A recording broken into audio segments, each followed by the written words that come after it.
Hello, once again, welcome to another series of questions. This time, for Emmanuel Kant's duty ethics or deontology.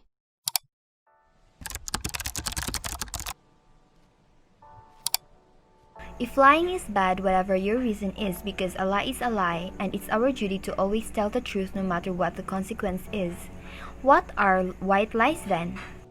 People as a means for something. Is it the people using the government to make a better life for them? Or is it the government using and manipulating people to abide on their side? How can Kant say that we have knowledge before experience? Is the knowledge we know a fact, or are we just confused between imagination and reality? And how did Kant come up with the concept of a priori? How would a person resolve the conflict between two perfect duties? For example, you promise not to tell a lie and to avoid hurting someone. What if you were put in a situation telling the truth were to harm someone, or vice versa? What would a person do in this situation applying Kant's duty ethics? The way Kant phrases creating laws for yourself is very vague.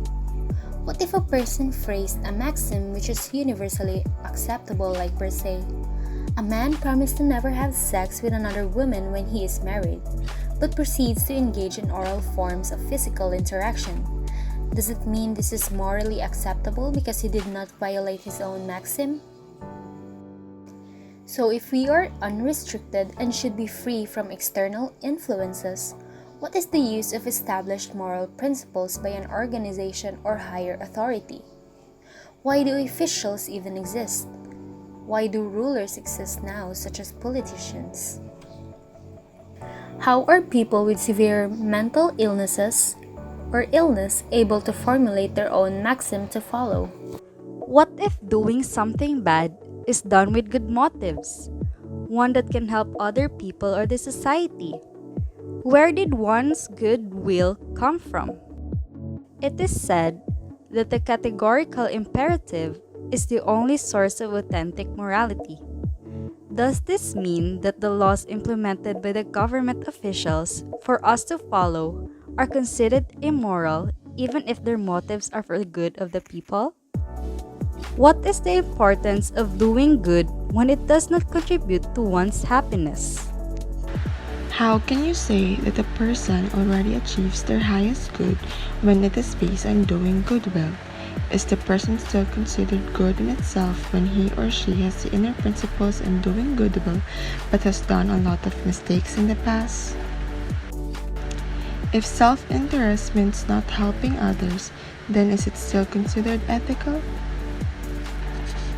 Is it a necessary law for rational beings that they should always judge their actions by maxims of which they should serve as universal laws? Is the goodwill really good without limitation? What if these moral rules are socially constructed and man-made? Isn't our idea of morality artificial then?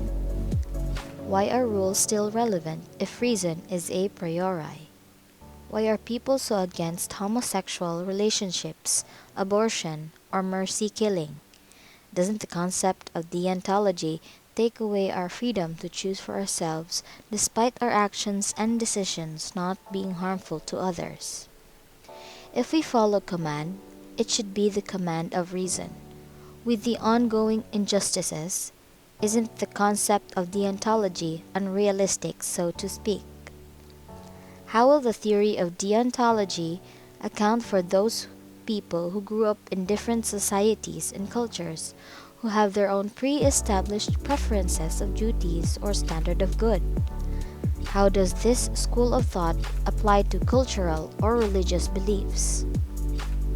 How will deontology justify itself from vigilant justices?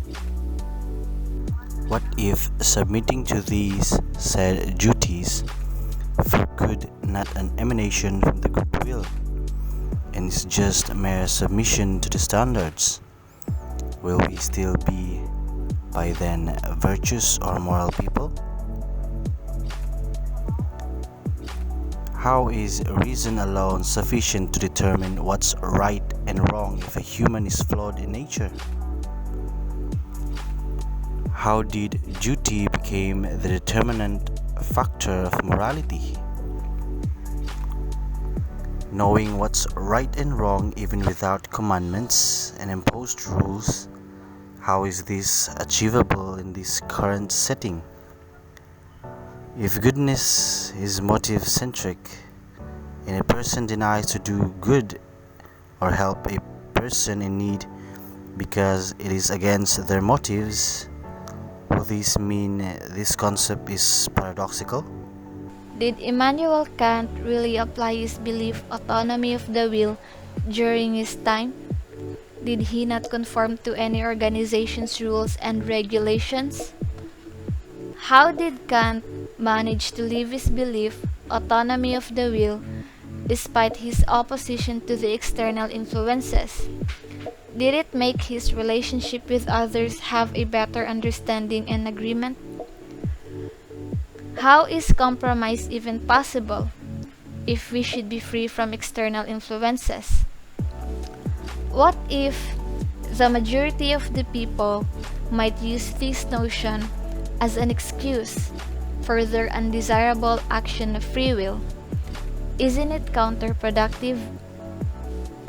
In Deontology, is the enforcement of duty the act of carrying out your duty a duty in itself? How can one differentiate moral absolutism and deontology? How do we know that an action is made not only in conformity with duty but also from duty? What about children who are still unable to perceive right and wrong and are then taught about morality? Is their perception of morality still considered as their own, or are they just rules imposed on them by their teachers? Kant says that goodwill is doing good even if it does not make you happy or even if it will give you unpleasant outcomes. How is it still considered good when it brings unpleasant outcomes? What are the qualifications for an action to be considered as good? Kant urges us to create our own maxims free from external sources, yet we should also consider its universal validity. Why do we have to seek universal validity when we are not supposed to be influenced by external forces? If Kant says that we do not have to follow any rules in order to do good, why do we have to impose maxims onto ourselves?